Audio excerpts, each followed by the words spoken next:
Habang tumatanda tayo, maraming tao ang napapansin na parang unti-unting nawawala ang dating lakas ng kanilang mga binti.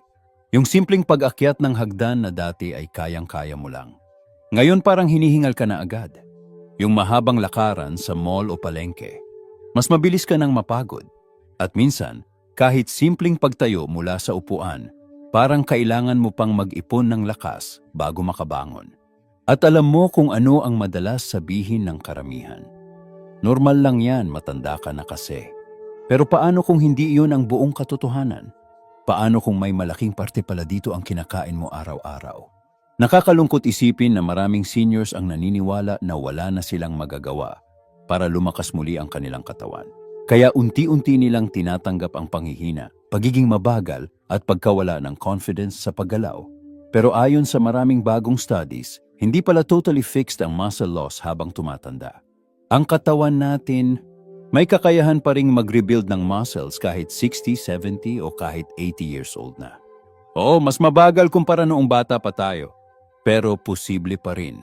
At dito pumapasok ang tamang nutrition. Dahil may mga pagkain na kayang suportahan ang muscles, blood circulation, balance, at recovery ng katawan habang tayo ay tumatanda. Mga simpleng pagkain na posibleng nasa kusina mo na ngayon, pero hindi mo alam na napakalaki pala ng epekto sa lakas ng iyong mga binti. Dahil ang mahihinang binti ay hindi lang simpleng inconvenience. Isa ito sa pangunahing dahilan kung bakit maraming seniors ang nadadapa, nahihirapang gumalaw o nawawalan ng independence habang tumatanda. Pero ang magandang balita, hindi pa huli ang lahat. At sa video na ito, ipapakita natin ang mga pagkain na makakatulong para mapanatiling malakas, stable, at mas energetic ang iyong katawan habang tumatanda. Comment mo rin sa baba kung ilang taon ka na at kung napapansin mo ring humihina ang iyong mga binti. Food number 6, itlog. Number 6 sa listahan natin. Isa sa pinaka-underrated pero pinaka-powerful na pagkain para sa seniors. Itlog. Oo, itlog. At alam kong maraming tao ang magugulat dito dahil sa loob ng maraming taon, halos tinakot tayo sa pagkain ng itlog. Sinasabi noon na masama raw ito sa puso, nagpapataas ng kolesterol at dapat limitahan lalo na kapag tumatanda na. Pero ngayon, mas maraming health experts at bagong studies ang nagsasabing malaking tulong pala ang itlog para mapanatiling malakas ang muscles habang tumatanda.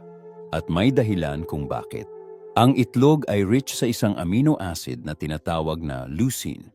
At ang leucine ay sobrang importante para sa muscle repair at muscle building. Habang tumatanda kasi tayo, mas bumabagal ang natural muscle recovery ng katawan. Kaya mas mabilis manghina ang binti, mas mabilis mapagod, at mas matagal mawala ang sakit ng muscles. Pero ang leucine ang isa sa mga tumutulong para i-activate muli ang muscle repair process ng katawan. At hindi lang yan. Ang pinaka-importanting parte ng itlog ay posibleng yung parte na madalas itapon ng tao. Ang yolk. Dahil ang egg yolk ay may vitamin D, choline, at healthy fats na tumutulong sa muscles, nerves, at balance ng katawan. Ang vitamin D ay mahalaga para sa muscle strength at stability, lalo na sa seniors. Habang tumatanda kasi, mas maraming tao ang nagkakaroon ng vitamin D deficiency nang hindi nila alam. Kaya minsan, akala nila simpleng pagod lang. Pero nutrient deficiency na pala. At alam mo kung ano ang isa sa pinakamagandang epekto ng regular na pagkain ng itlog. Mas madaling tumayo mula sa upuan, mas stable ang balanse, mas may lakas sa pag-akyat ng hagdan. Mga simpleng bagay na madalas nating namimiss kapag nagsisimula ng manghina ang katawan. Dahil minsan, hindi mo agad napapansin ang muscle loss. Hanggang sa dumating yung point na nahihirapan ka ng gawin ang mga simpleng galaw araw-araw. Kaya kung gusto mong suportahan ang muscle recovery at strength habang tumatanda, malaking tulong ang itlog bilang bahagi ng iyong daily diet. Ang magandang practical tip dito, subukang kumain ng 2 hanggang 3 whole eggs sa umaga. Mas maganda kung ipapares sa healthy foods tulad ng gulay o konting healthy fats gaya ng olive oil. Simple lang siya. Murang pagkain, pero posibleng malaking tulong para manatiling malakas at stable ang iyong katawan habang tumatanda. Food number 5, wild salmon. Susunod sa listahan natin ay isang pagkain na kilala sa buong mundo bilang isa sa pinaka-powerful para sa puso at utak, salmon. Pero ang hindi alam ng marami, napakalaki rin pala ng tulong nito para sa lakas ng mga binti at muscles habang tumatanda. Habang tumatanda kasi tayo, mas tumataas ang inflammation sa loob ng katawan. At minsan, tahimik itong nangyayari. Hindi mo agad napapansin, pero unti-unti nitong pinapahina ang muscles, joints at movement ng katawan. Kaya kung minsan ay pakiramdam mo mabigat ang mga binti mo, mabilis sumakit ang calves, o parang laging pagod ang katawan mo kahit hindi ka naman masyadong gumagalaw, posibleng may kinalaman na ito sa chronic inflammation. At dito pumapasok ang salmon. Ang salmon ay mayaman sa omega-3 fatty acids, lalo na ang EPA at DHA. Ito yung healthy fats na tumutulong para mabawasan ang inflammation sa muscles at joints. Sa madaling salita, parang tinutulungan nitong pakalmahin ang katawan mula sa internal stress at damage na nangyayari habang tumatanda. At malaking bagay iyon para sa seniors. Dahil kapag mas mababa ang inflammation, mas magaan gumalaw, mas mabilis ang recovery, mas mababa ang muscle pain, mas less ang cramps sa gabi. At hindi lang iyon, ang salmon ay isa rin sa pinakamagandang natural source ng vitamin D. Napakahalaga nito para sa muscle strength at balance. Sa katunayan, maraming seniors ang kulang sa vitamin D nang hindi nila alam at isa ito sa posibleng dahilan kung bakit mabilis silang manghina o mawalan ng stability habang naglalakad. Kaya minsan, hindi lang edad ang problema, kundi nutrient deficiency na rin. May mga seniors pa nga na nagsasabing mas naging energetic sila matapos nilang idagdag ang salmon sa kanilang weekly meals. Yung iba, mas naging magaan ang pakiramdam ng mga paa nila. Yung iba naman, mas hindi na madaling mapagod sa paglalakad. Dahil habang tumatanda tayo, mas importante na ngayon ang mga pagkain na lumalaban sa inflammation at tumutulong sa muscle preservation. Practical tip: subukang kumain ng salmon 2 hanggang 3 beses kada linggo. Mas maganda kung grilled, baked o lightly cooked kaysa puro prito. At kung kaya, piliin ang mas natural o wild-caught salmon dahil mas mataas ang omega-3 content nito. Simple lang siya tingnan, pero posibleng isa ito sa mga pagkain na tutulong para manatiling malakas, stable at active ang iyong katawan habang tumatanda. Food number 4, spinach at dark leafy greens. Ang number 4 sa listahan natin ay isa sa mga pinaka-common na gulay, pero isa rin sa pinaka-powerful pagdating sa pagpapalakas ng katawan habang tumatanda. Spinach at dark leafy greens.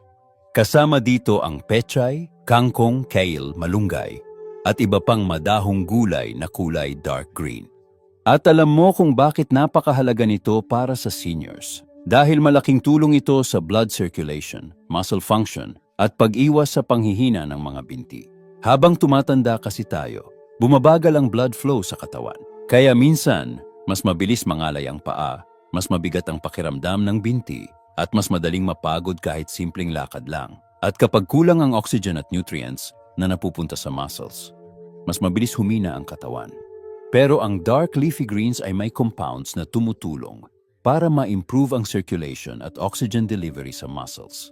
Sa madaling salita, mas maraming fuel ang nakakarating sa iyong mga binti. At hindi lang iyon, ang spinach ay sobrang rich din sa magnesium.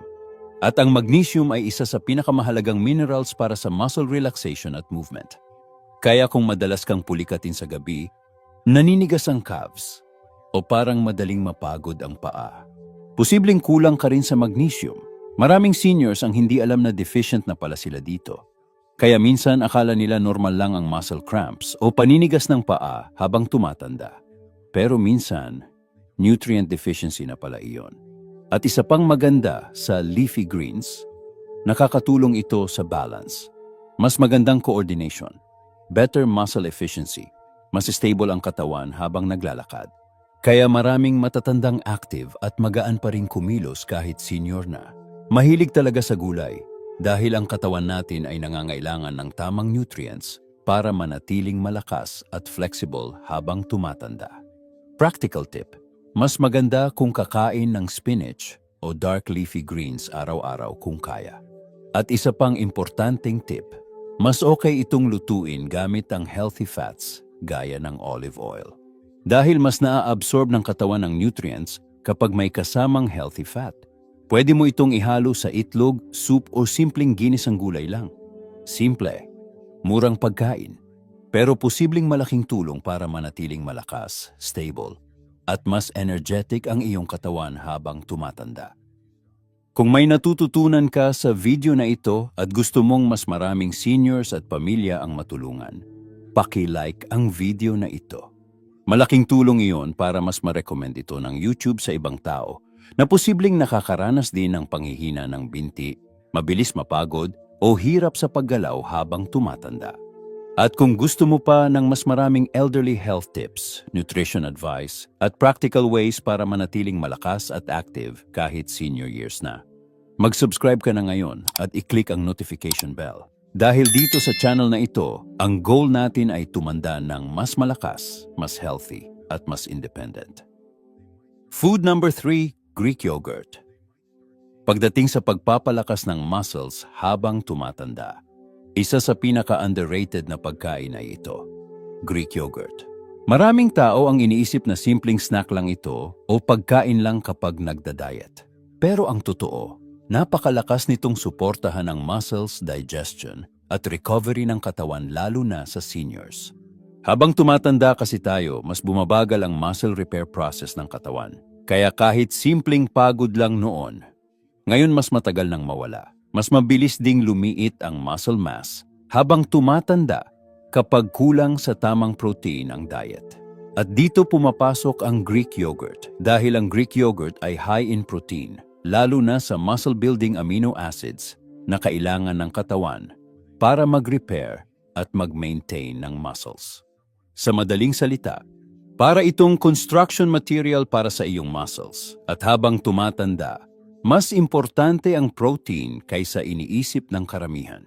Dahil kapag kulang ang protein intake, mas mabilis manghina, mas mabilis mawalan ng balance, mas madaling mapagod, mas mabilis lumiit ang muscles sa binti. Pero hindi lang protein ang dahilan kung bakit espesyal ang Greek yogurt. May probiotics din ito at ang probiotics ay tumutulong sa gut health o kalusugan ng tiyan. At baka magulat ka rito. Malaking connection pala ang tiyan sa muscle health. Kapag mahina kasi ang digestion at nutrient absorption ng katawan, kahit healthy pa ang kinakain mo, hindi rin maayos na nagagamit ng muscles ang nutrients. Kaya maraming seniors ang kumakain naman pero parang mabilis pa ring manghina.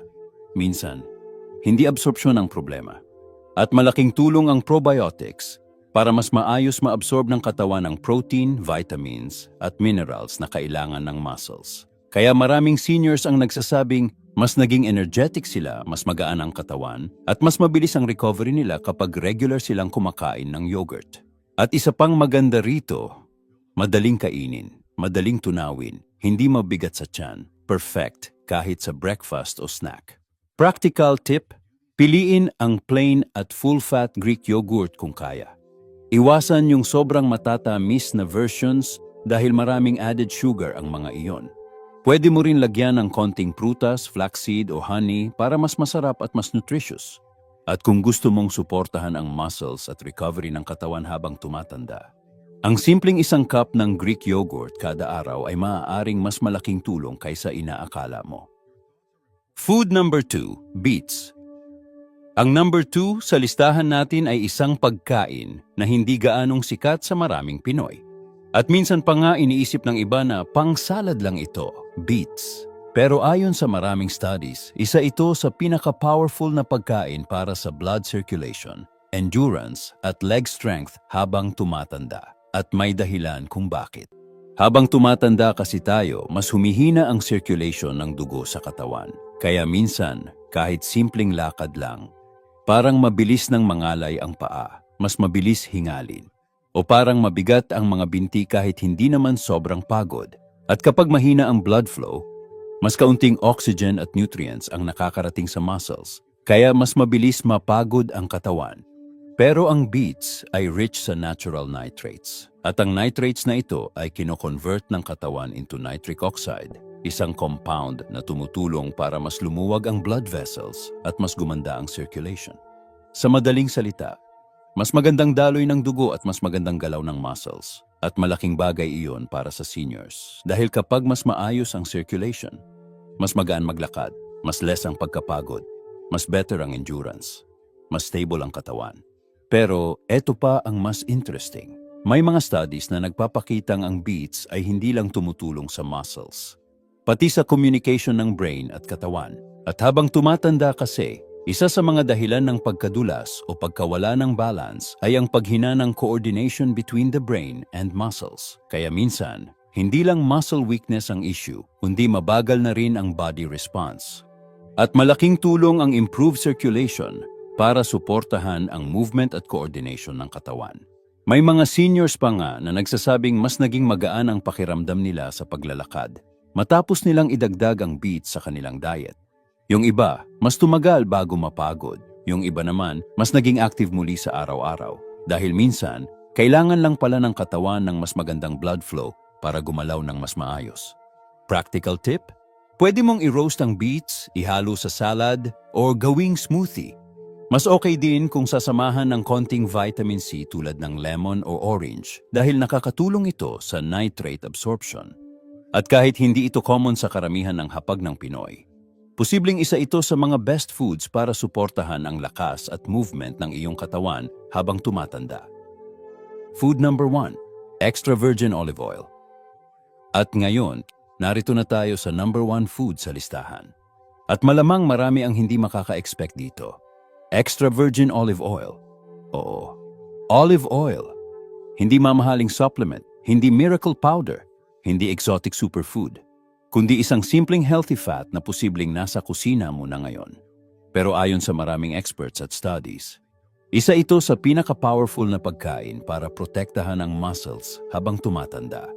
Sa loob ng maraming taon kasi, maraming tao ang natakot sa fats. Kaya maraming seniors ang lumaking umiiwas sa mantika, itlog at healthy oils dahil iniisip nilang lahat ng fat ay masama. Pero ngayon, mas malinaw na sa science na may good fats na kailangan talaga ng katawan lalo na habang tumatanda. At isa sa pinakamaganda dito ay ang extra virgin olive oil. Bakit? Dahil rich ito sa powerful anti-inflammatory compounds na tumutulong protektahan ang muscles, joints at cells ng katawan laban sa damage habang tumatanda. Habang tumatanda kasi tayo, mas maraming inflammation ang naiipon sa katawan. At isa ito sa mga pangunahing dahilan kung bakit humihina ang muscles, bumabagal ang movement, at mas madaling mapagod ang katawan. Pero ang olive oil ay may natural compounds na tumutulong para bawasan ang inflammation na iyon. Sa madaling salita, parang protection shield ito para sa muscles mo. At hindi lang iyon. May mga studies ding nagpapakita na ang olive oil ay tumutulong suportahan ang muscle building process ng katawan. Kaya malaking tulong ito laban sa muscle loss o sarcopenia na common sa seniors. Kaya minsan, hindi sapat ang protein lang. Kailangan din ng katawan ng tamang healthy fats para mas maayos gumana ang muscle repair at recovery. At isa pang maganda rito, better joint comfort, better mobility, more energy. Mas magaan ang pakiramdam ng katawan. May mga seniors pa nga na nagsasabing mas naging active sila matapos nilang gawing regular ang olive oil sa kanilang meals. Yung iba, mas hindi na madaling mangalay. Yung iba naman, mas gumaan ang paglalakad nila. Dahil minsan, ang katawan natin ay hindi lang kulang sa exercise. Kulang din sa tamang nutrients at healthy fats. Practical tip, subukang gumamit ng 3 hanggang 4 na tablespoons ng extra virgin olive oil kada araw. Pwede itong i-drizzle sa gulay, salad, itlog o fish. At tandaan, mas maganda ang quality olive oil. Piliin ang extra virgin. Iwasan ang sobrang processed na oils. Simple lang siya tingnan. Pero posibleng isa ito sa pinakamalaking tulong para manatiling malakas, stable at active ang iyong katawan habang tumatanda. Sa video na ito, nakita natin na may mga simpleng pagkain na pwedeng makatulong para suportahan ang lakas ng ating mga binti habang tumatanda. Eggs para sa muscle repair, salmon laban sa inflammation, spinach para sa blood flow at magnesium, Greek yogurt para sa protein at gut health, beets para sa circulation at endurance, at olive oil para protektahan ang muscles at joints. At dito natin nare-realize ang isang importanteng bagay. Hindi pala puro edad ang dahilan kung bakit humihina ang katawan. Minsan, kulang lang talaga tayo sa tamang nutrition at tamang fuel para suportahan ang muscles habang tumatanda. At tandaan mo ito, hindi mo kailangang tanggapin na habang tumatanda, automatic ka nang manghihina. Dahil ang katawan natin ay may kakayahan pa ring mag-rebuild, mag-recover, at lumakas kahit senior years na. Pero kailangan nating tulungan ito sa pamamagitan ng tamang pagkain at healthy habits. Hindi pa tapos ang best years mo. Baka nagsisimula pa lang ulit. Comment below, alin dito ang una mong idadagdag sa pagkain mo. At kung may kilala kang senior na kailangan makarinig nito, i-share mo ang video na ito sa kanila.